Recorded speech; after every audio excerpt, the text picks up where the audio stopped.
some reason. I think you're just getting uglier.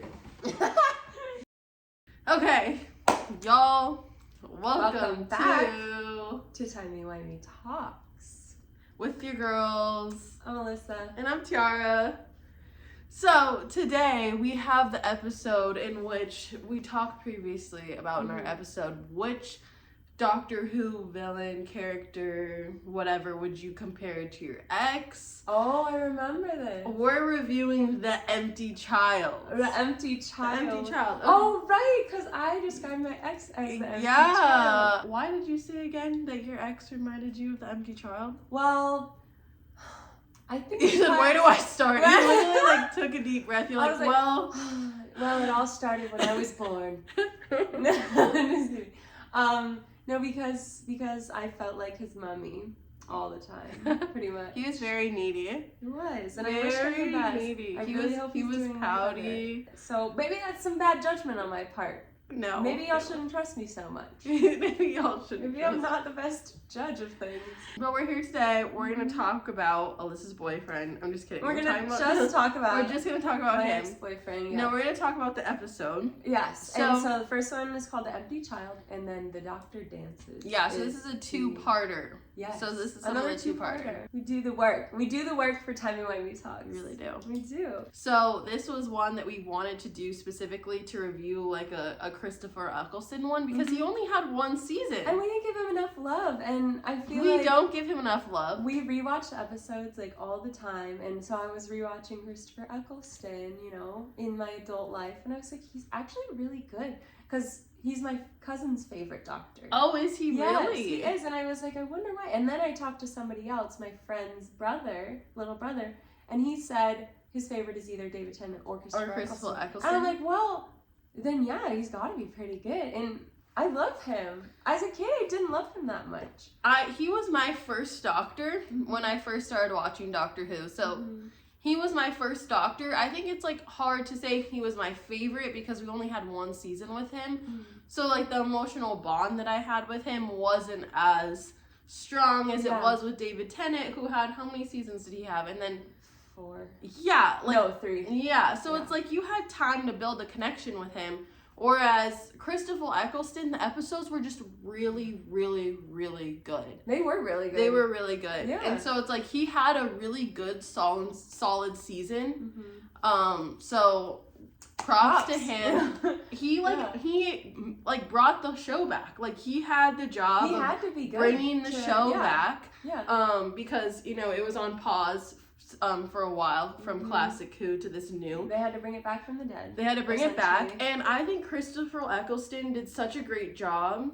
I mean, he's so funny. Like, whoever the writer was making, like, all the jokes. Like, he was hilarious. That was my first note. That all I put was 3 words. The Doctor funny.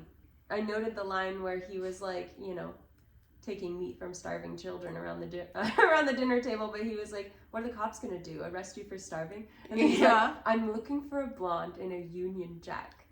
I didn't just wake up with a craving, by the way. I'm looking for a specific one. I'm looking. It was like before, like his episode was before everybody's like too sensitive for everything. You know, so like they had more inappropriate jokes in this season than they would have, which I appreciated because it's like, get over it, guys.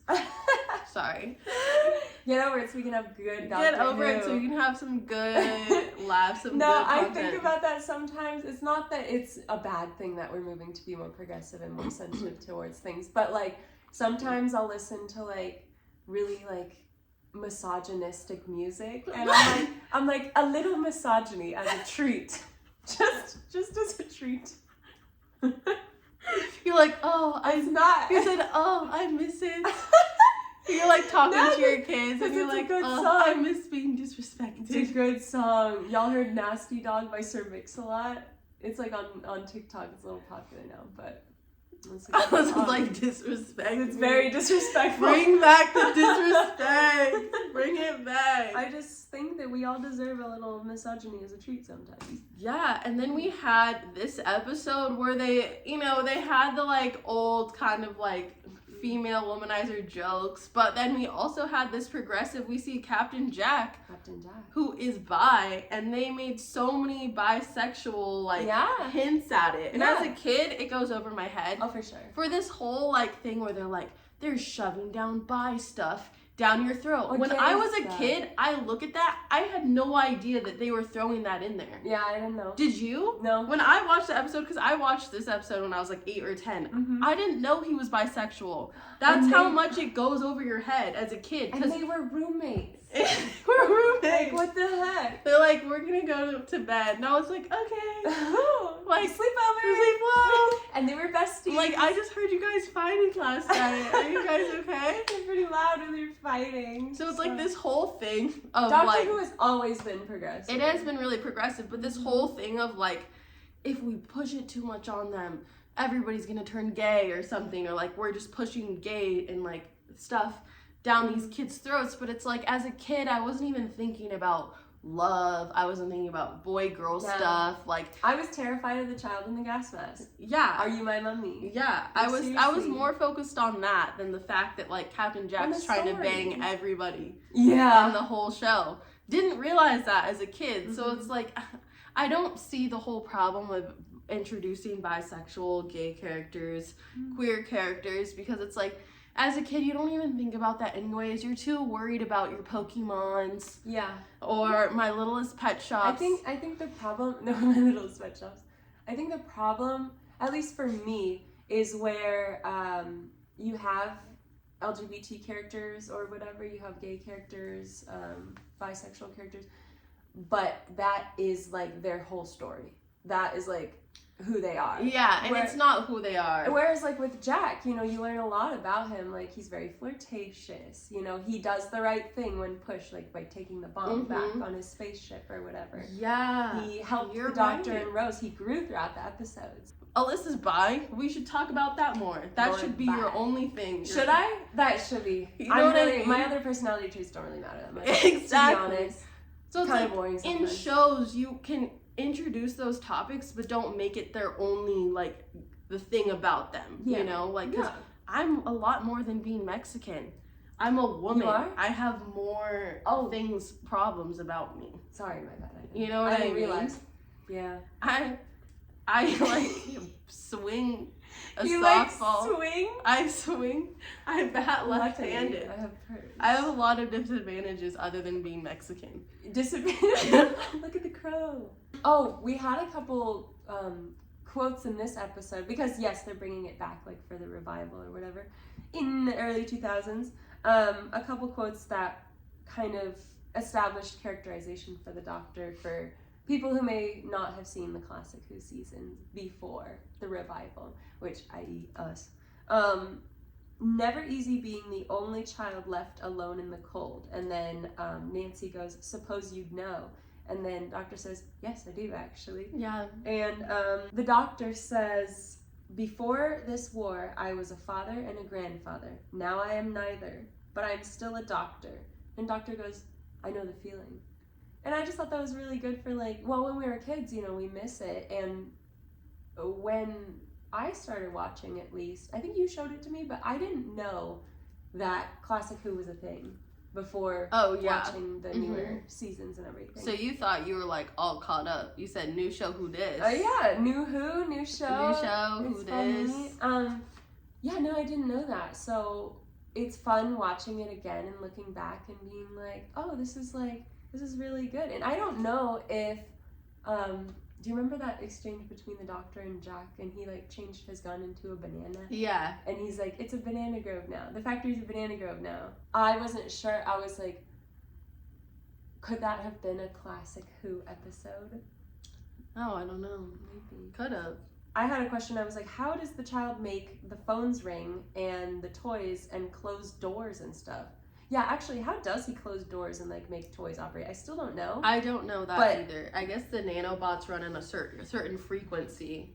So somehow door closing frequency. Yeah, the door closing frequency, I don't get that. Yeah, but I mean, it was spooky, of course. It added to it was a good effect. But they explained it to be like with the phones, it can speak out with yeah, any speaker with omcom. Yeah, and then we did see a revival of the squareness gun. Yeah, in the library. In the library. So we have the squareness gun being brought back, which to me like seemed like such a stupid tool, the squareness, but like I could see how it could be deemed useful. Yeah, that was just like an interesting just unlock thing. The door, because it wasn't like a unlock the door tool. It was like literally like being able to like or just go take a chunk out of like they literally they escaped from the child. Yeah. So it was fun to see them introduce like you know, gadgets in future episodes.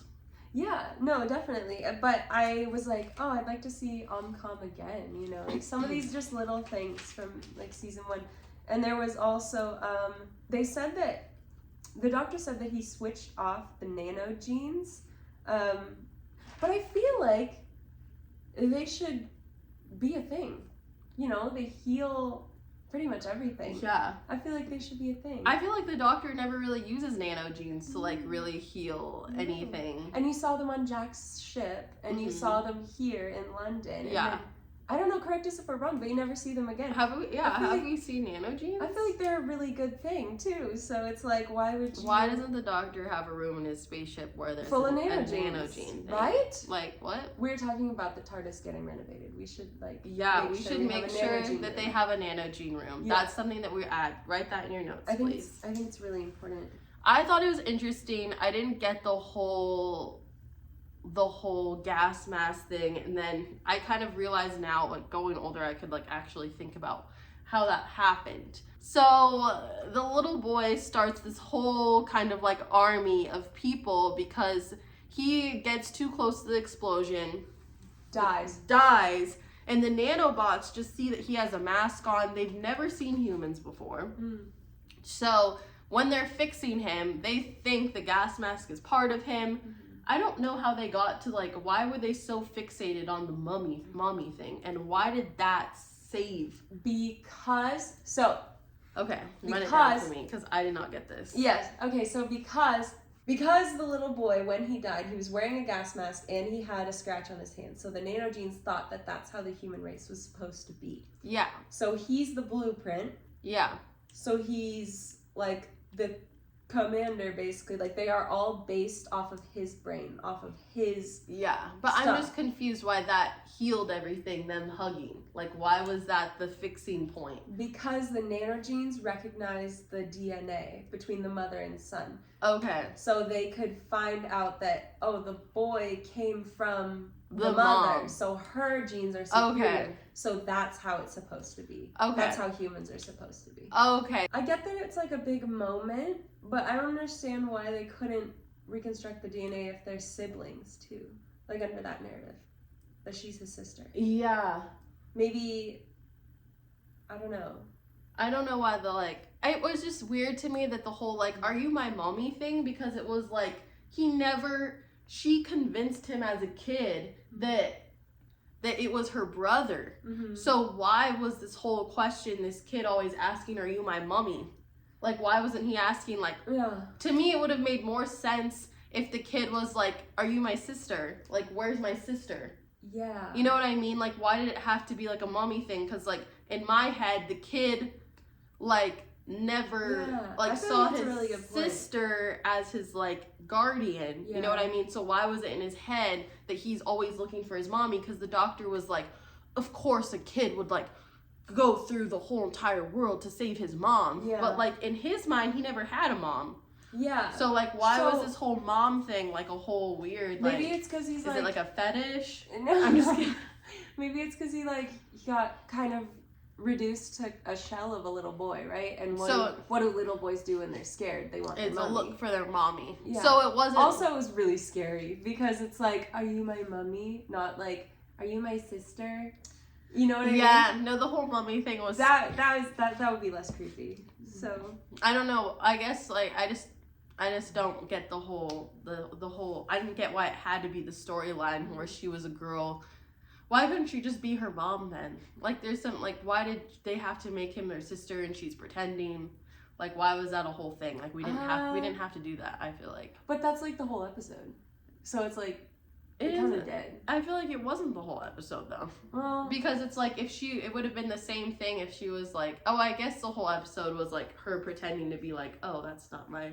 Yeah, it's like, I guess bottom line is, you know, even if you're in 1941 and you're a single mother or whatever, family own is your mostly kid. Own your children. Own your child. Yeah. Okay? If that's yours, you claim that. If it's ugly, you claim it. If it's bad at sports, you claim it. If it's stupid, you gotta claim I said it.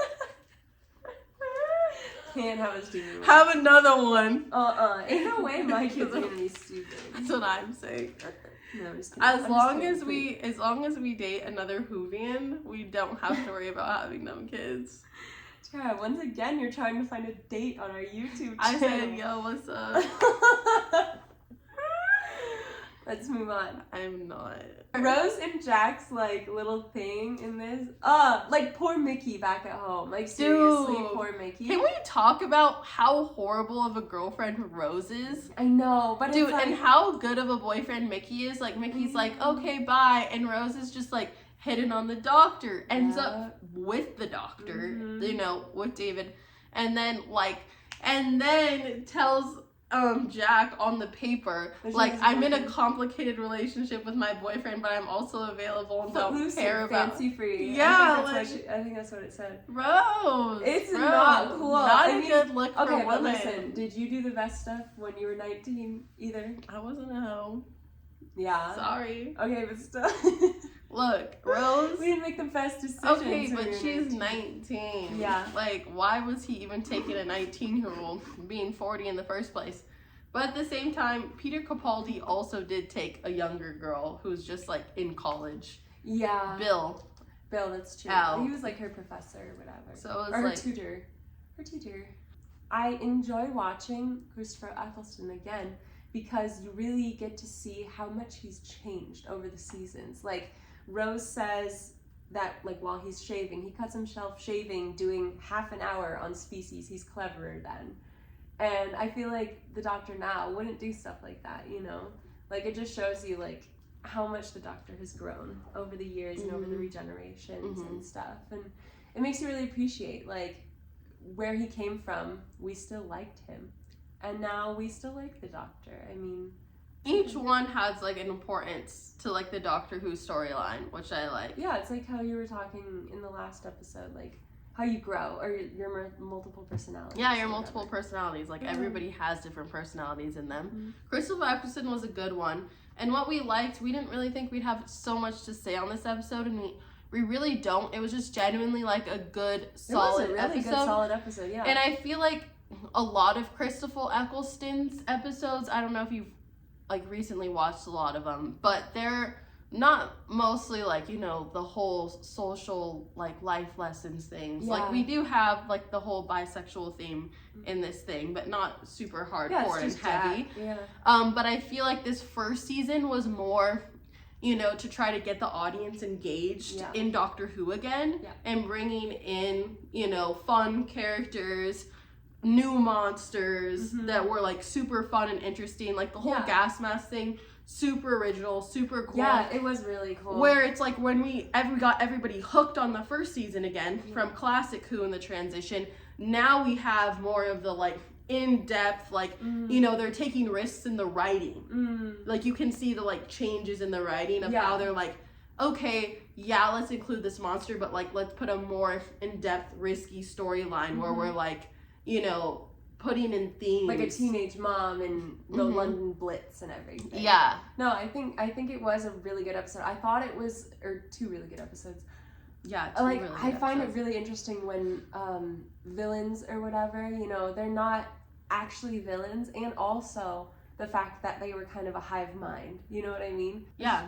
It was a really humorous episode of, like, a lot of jokes. It was, like, a super interesting, like, concept of the whole gas mask thing's very original. Yeah, don't get us wrong, we really liked it. We were sitting here watching it and we're like, oh we're like, what are we gonna say? No notes. No notes. It's really good. Literally no notes. Yeah. It was just, like, a really good, captivating storyline. All the characters were amazing. You know, the chemistry between Jack and everyone, Rose, and everyone actually is just like undeniable. He's a charming guy. He's amazing, which is why we were he sitting has. here like, We're like, oh. The Big Ben. We're like blushing. We're like blushing. We're That's like, really interesting. I wish it were me. I wish it were me. I liked how in this episode they did actually focus on an issue that you could relate to nowadays. Nancy was a single mother, a young single mother, and that's still really looked down upon in today's society. I think you're right in that they were trying to bring viewers back and make entertaining episodes, but at the same time they still had those little things. They had little things, but they didn't extend it as far as they probably could have. Yeah, it wasn't she's a single mom, and what's that song? But I think, I got 4 kids. Oh, you're thinking of a single mom who works 2 jobs. That's American culture right that there. That is America. Caw. Shut up! Is it a bald eagle? God bless. But that is you know what I mean? She's a single mom working 2 jobs. They could have expanded more on, the whole single mom life, because it kind of made me think of, Amy and Rory, and how Amy was a non-traditional mother, right? Mm-hmm. I'm just thinking how was she even a mother?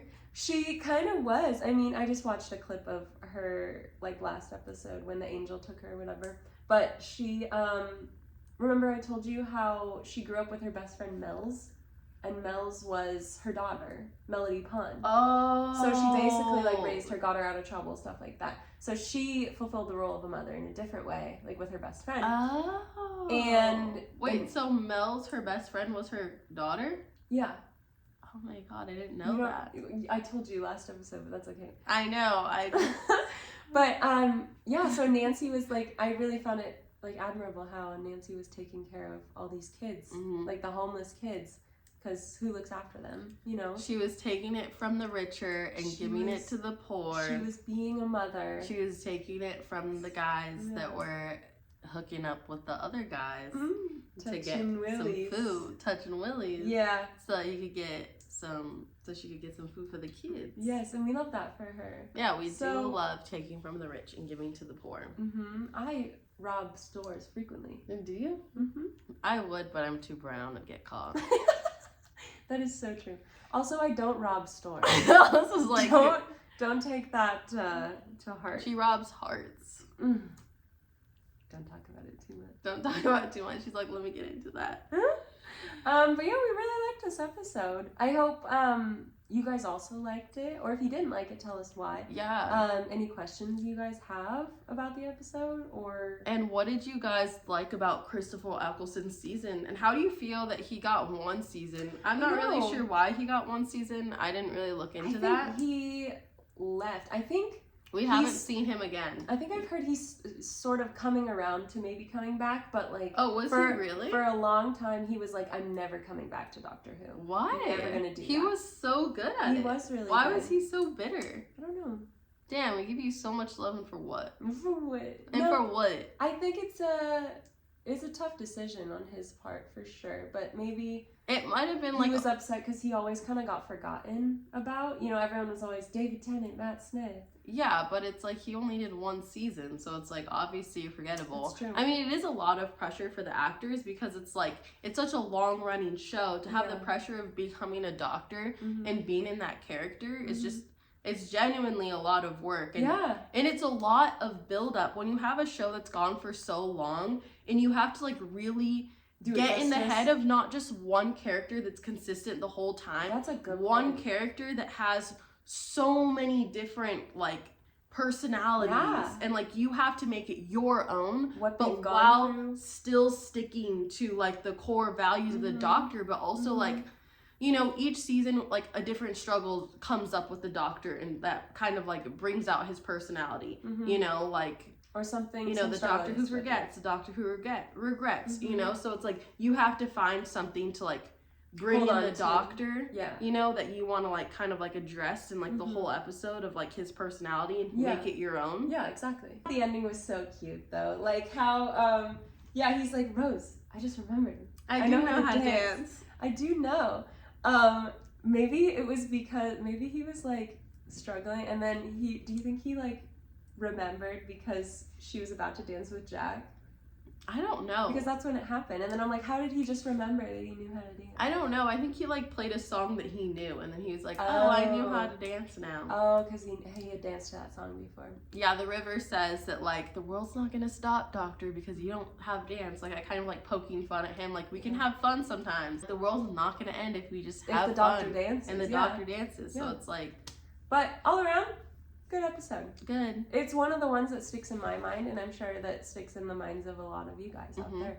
So thanks for tuning in today. Yeah, thanks for watching. You guys are great. Thanks for listening to us yap once more. Yes, we appreciate you as always. Now we're gonna go work on our dance moves. Yeah. So follow us you on work TikTok. on your dance moves. Yeah. When did you guys practice? Thank you. Because we're putting in the work. Yeah, so. we're putting in the work. What are you doing? Follow us on TikTok at timey.wimey.talks. Hit the like button. Hit the notification bell. And then also hit the subscribe button. Yeah. If you're feeling jazzy. Which you should be. Yeah. Unless you're not funny, you don't dance. Exactly. So exactly. Be a fun person and subscribe. If you don't subscribe, then you basically are just like... I'll be a single mom who works 2 jobs. Bye. What is your face? We look like slogs. Wait.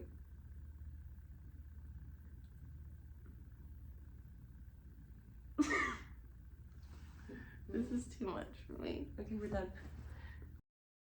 You know how like Americans like accents from other countries or whatever? Like when I hear, you know, of course Jack has like a nice voice, but when I hear American actors in a British show, I'm like, ew. You said ew. American accents. So I was just wondering what like y'all in the like. What do you think about our accents? What people? Well, maybe not just ours, but like just in general. I think it's a really interesting like sociological thing to where I'm like hearing somebody. I think he's from Canada, John Barrowman. I don't know. I could be wrong. Or America. I don't know. But I just hear the American after I've been hearing all the British voices, and I'm like. No, it's funny because my ex, we dated for like 3 years, and he was from England, so I would travel back and forth, and he was like in his TARDIS. Yeah, in his TARDIS. He was the but doctor. To him, he said it was like normal to have my voice. Like it didn't seem like he wouldn't think about it, like the difference between the UK and the American accent, because they watch so much American shows. That it's like, it's not like a thing that they really think about. You know what I mean? I mean, I do watch I watch British TV. I really like British TV. I know, I really like British TV. But I think that was why, like, when I was dating my ex, like, he was talking in a British accent. And it didn't, like, tickle me as much as, like, as much as you would think it would? I think it would, because, like, I watch so much British shows that it's, like, I just am like, oh, yeah, like, you know, like, That's you talk true. like that, you know? I definitely got used to it, but I was like, and he's like this hot guy, but I feel like American accents or whatever, how Americans speak is not hot. It's not attractive. What? Okay, Yeah. I would disagree, because sometimes, like, I don't know. I think American accents can be hot. I think we're just so used to them that it's like hearing something different is always going to be more fun. I feel like 1920s, like Great Depression era American is nice. It goes, for me, it goes Australian. Australian women, one. Oh. Australian girls, best accents. Mm-hmm. Australian men, second best accents. Third, I would say British men accents. Yeah. Then I would say country American accents. You like a country accent? Men. Women country American accents, like, get me too. I'm not even gonna lie. Maybe above the American. I love that you have a ranking. I don't have one. I do. God, I'm so I think they're good. And then like British women, they're like a 7. They're like a 7. They're like a 7. Like a 7 out of 10 or like 7 on the list. They're like, 7 on the list. I think it's like you watch too much Love Island and it's just like. Yeah. But I think that like tarnishes it a bit, where you're just like. Girls, so stop true. talking. But I feel like I'm sure they think that about American girls too. They're just like, girls, stop talking. And like, have you heard someone from Spain talk? No. It's pretty interesting. Is it good? It's pretty good. Off topic. Have you heard someone from France speak? Yes. Italian. Italian. I don't know if I like Italian. I don't want to offend anybody on here. It's too late. We have offended people before. That's so true. I heard, I think Billie Piper Rose, she said it in a recent interview or something, that she would be open to coming back to Doctor Who because it's kind of more musically now. Like, it's really more of a musical now, which that's a perfect segue.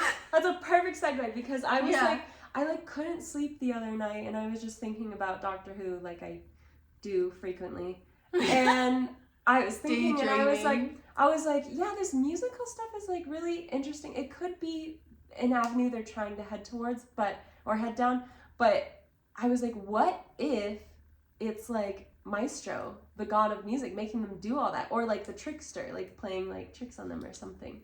What if it's a god that's kind of making them do this musical stuff? Or what if it's not and a lot of people don't like it, so then Russell T Davies is going to change it to be a god that had been doing that. Yeah. You know? Because we've really had a whole music theme, like, we had the Trolls episode where the little goblin guys, whatever. Yeah. We had a whole musical number. We had the Maestro with a musical number. Yeah, the Beatles. We had There's always the Beatles. Yeah, the Master. And then we had not the Maestro, the Toy Maker. He had his own musical scene too. I think that was a little different though, because it wasn't like a bunch of like people getting up to do a music thing. It was like it was still his own music number. Do you remember? Great song, by the way, when the Master was John Sim. Like the first time we saw the Master with David Tennant and the Skies Are Made of Diamonds, like the Utopia. You remember that one? They did a musical kind of thing with the Master, like walking out like that. It was to the Scissor Sisters, I Can't Decide, which is one of my favorite songs because of Doctor Who. But I think that was like very similar to that. I'm not a fan of the musicals. Yeah, I mean, it's interesting. It's definitely different, and you have to appreciate like them doing something different. But I don't. I don't. Okay, like, you know what, like somebody said they appreciate the Jodie episodes because it was more like lifelike, you know, and like these newer episodes I feel like are kind of, it's more like less like not lifelike. It's more like fairy tale land where we have these musical numbers and the Maestro pulling like a violin out of her ass. You know, like, you know what I mean? It's like, I like it when it's more back to like real things that you could be scared of, like the mummies. Not the mummies, sorry. There was like the Mummy on the Orient Express, Yeah, the mummies or the statues, you like know. The angels? The Weeping Angels, Vashta Narada, like those are real things that you could like imagine in your head that could happen here, you know. But like, I don't imagine that my pianos, I'm gonna like play a chord and then this musical drag queen is gonna come out. What, you're not afraid of drag? Lots of people are. So. Yeah, I know. Apparently that's why they did it. That's why they did it. Like, it is something drag to be afraid is the villain. It's only cross-dressers. We get them all one day. We're just getting started. But like, that's not a fear of mine. That's a fear of your guys'. There's therapy. That's an option for you. But I do miss it going back to like real life like villains, like Space Babies. I'm sorry, I'm not Space Babies was not highly rated, so. And that isn't that great. And then the Trolls thing, like in the sky doing musical numbers, I don't know, I don't see it, you know. I mean, I think I disagree with you on the pirate ship thing, because I thought it was a little cheesy, but at the same time it was like their own species doing that kind of stuff, whereas like of singing, like a whole group like did that, so maybe like that's what they're prone to, maybe that's what they do, like the Trolls or like the Keebler elves when they're making biscuits in the forest or something. I imagine they all sing while they get to work. But like when you get to the Beatles episode, the Devil's Chord with the Maestro, and the Doctor and Ruby are doing it too, like perfectly choreographed, I'm just like, and they're like normal people too. So yeah, they're like, all doing choreography. Like it makes it less real for me. So that's why I think that it's going to be like one of the gods or something. Making everybody dance. Yeah. Like everybody's like a little puppet and making either them dance. Russell T Davies has imagine that that's how it's going to be all along, or people, I mean, maybe it's just us. Maybe it's just a Disney thing. Maybe they're like, maybe it's a Disney thing, yeah. or maybe people are not going to be liking it, so he's just going to be like, oh, no, it was the god doing it the whole time. So like now that we defeated the god, we don't have to dance anymore. We don't have to sing and dance anymore. Like, thank goodness. Oh god, it's over. My feet can take a break. But how do y'all think about the like whole incorporation of music in the like latest episode? Because like for me, I didn't like it. I'm not a musical person. I do like good musicals like Les Miserables, but when it's like Les Miserables is so good. But when it's like, you know, when it's the whole storyline, you know what I mean? And it's like it's beautiful and it's like real, like the Les Miserables like really like made it raw and like it still felt like real life, and you didn't really notice that it was like a musical. But this, it's like it doesn't seem real. It seems like I'm watching a Disney Channel show with like everybody singing and dancing. Yeah. And I'm like, what? It's just a different feel, so maybe we'll just have to get used to it. Yeah, so but like how do you guys, because I'm not necessarily like a music fiend, and there's people that are music fiends, so I'm sure there's people out there that do enjoy the incorporation of music. We're not trying to hate, just tell us what you think. Yeah, tell us what you think about that, because like obviously we like different things. Yeah, because this I feel like this was a really hard-hitting story, you know, and I can't even imagine Christopher Eccleston doing like a musical number. So you would not get that man to dance. No. We barely got that man to dance in this episode. I thought the ending was so cute though. Rose, I just remembered. I know how to dance. Remember the man? Yeah, you're the man. I'm the man. Okay, so I lead you. So step that way. Drink is you remember the foxtrot? Yeah, I remember. No, you don't lead. But I think I should lead because I'm better at this. You're better. Who said?